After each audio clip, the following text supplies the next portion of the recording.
and how the truth can sometimes seem might malleable, depending upon your point of view. Like how those dime novels make you out to be something you're not? Jack, don't be starting trouble.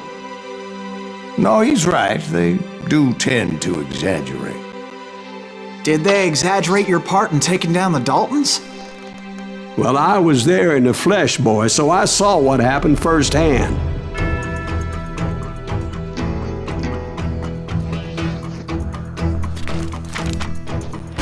Those Daltons were lawmen once, before they all went bad, robbing banks and trains clear across the territory. Until Coffeeville, of course.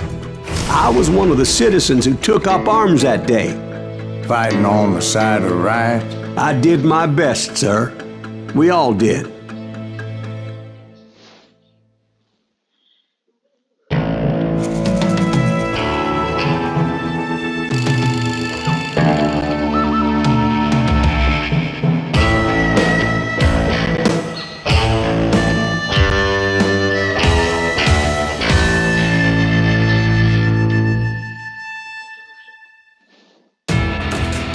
It was early morning. One of my friends was a local gunsmith, and he handed out firearms to anybody who'd take one. You see, the Daltons got it in their heads to rob 2 banks at the same time. 2 banks on the same damn street. Kill that cocksucker!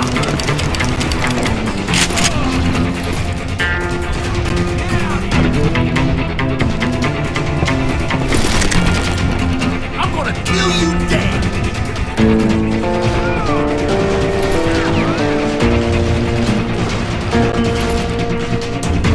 Story was Bob Dalton's girl was always writing about how he had no ambition. Oh, you're nobody next to Jesse James, she'd say. Finally, the bastard took his brothers to Coffeeville just to shut her up. Well, the locals recognized the Daltons right off. You got us a hero.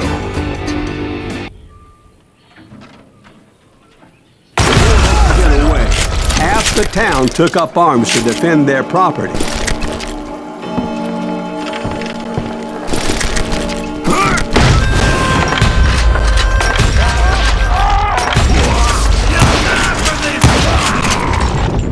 The brothers paid dearly for their stupidity, but everybody knows they had it coming. There's more to it than that. I read all about that day, so I know for a fact that it went down very differently. First of all, it was high noon. A posse of U.S. deputy marshals were on the rooftop across the street. Get ready, boys. They're gonna make a move. The lawmen had been tracking the Daltons for months, and now they finally had them dead to rights. But those boys had a reputation as stone-cold killers, so the marshals took every precaution, knowing they wouldn't go easy. Among them was a bounty hunter feared by many a lawbreaker. The marshals tried to get the Daltons to surrender. They'll give up eventually. We just gotta wait till something pitches out.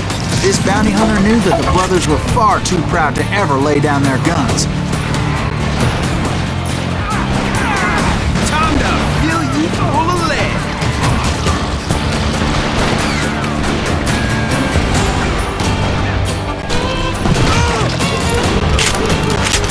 He went in there alone to confront those criminals.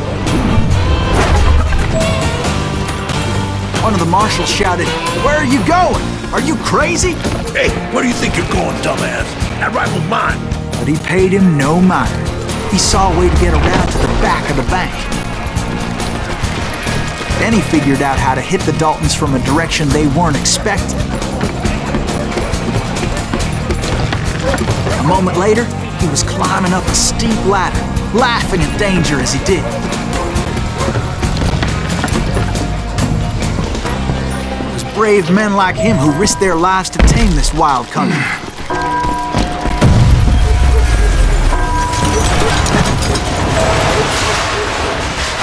We've got company.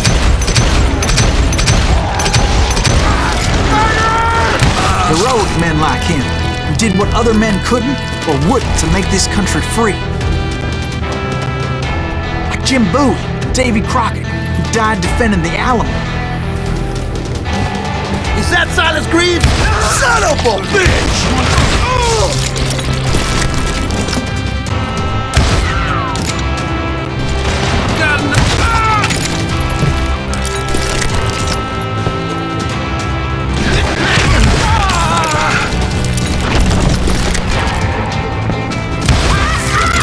Rule the day.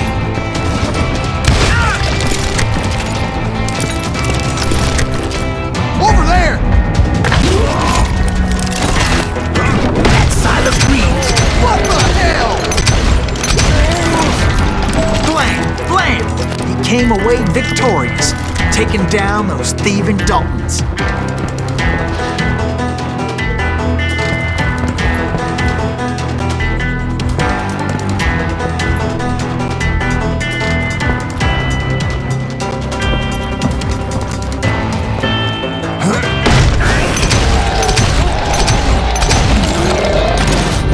His name? Silas Greaves. And when the dust finally settled, he was the last man standing. Sorry, kid, but that just wasn't the way it happened.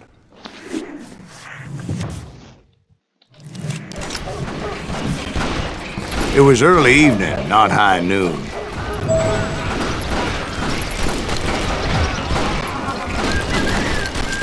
I was late to the party and Coffeyville was already up in arms. The Daltons blew up a safe and were all set to hightail it out of there.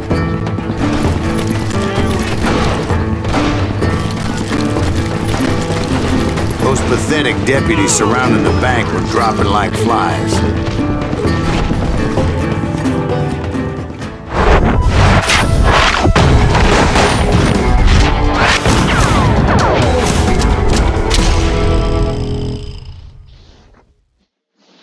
I'd been tracking those jokers for months, waiting for them to do something reckless. And finally, they did. Those stupid bastards decided to rob two banks at the same time in the same town where everybody knew them. But they still had friends in Coffeyville. What are you gonna do?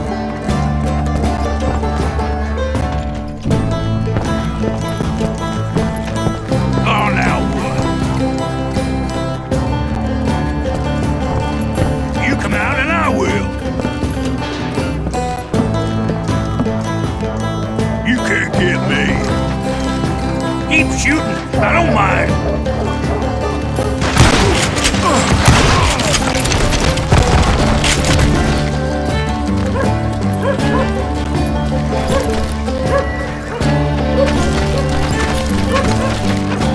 Hey, we got a deal.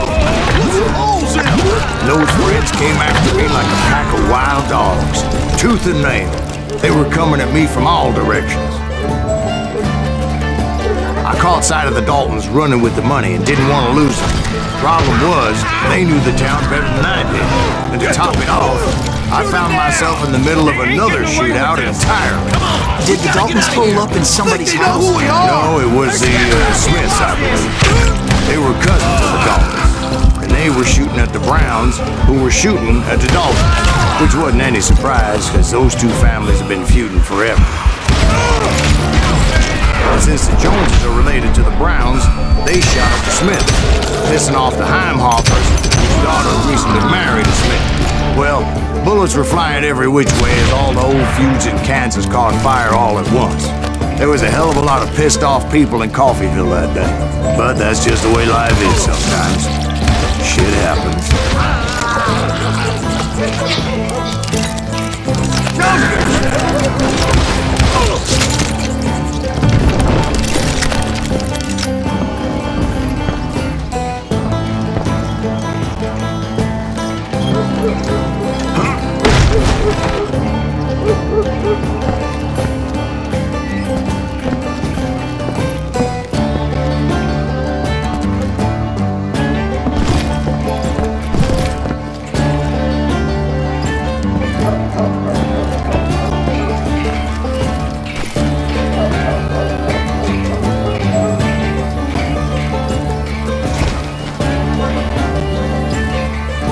The Dalton boys knew I would never give up.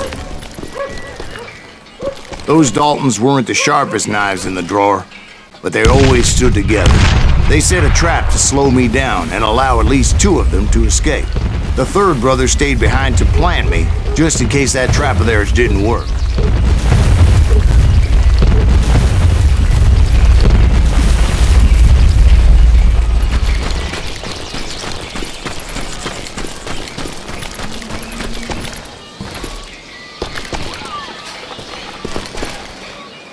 It was Emmett, the youngest, and he decided to stand his ground and face me down. I ain't afraid of you, Silas Green. This is where it ends for you. He was determined to protect his brothers. I understood how he felt. Taking me on all by his lonesome wasn't exactly a recipe for a long life. I'm gonna cut you in half.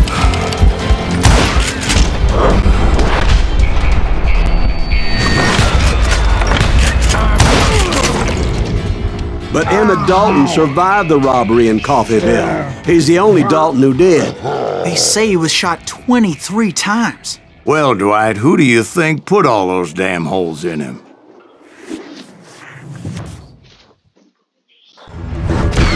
But I have to admit, that boy had grit.